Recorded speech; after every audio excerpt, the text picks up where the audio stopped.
በትናንትናው ዕለት የኖቤል የሰላም ሽልማት አሸናፊ ይፋ ተደርጓል። በዚህ መሰረት ቬንዙዌላዊቷ ማሪያ ማቻዶ እንደምትወስድ ተረጋግጧል።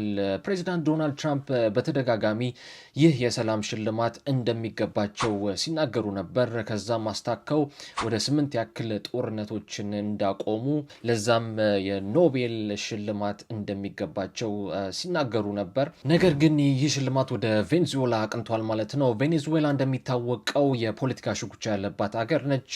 ማሪያ ማቻዶ ዲሞክራሲ በሀገሯ ቬኔዙዌላ ላይ እንዲሰፍን ባደረገችው አስተዋጽኦና እያደረገች ባለው ትግል ምክንያት ነው እንግዲህ ይህን ሽልማት ልታገኝ የቻለችው።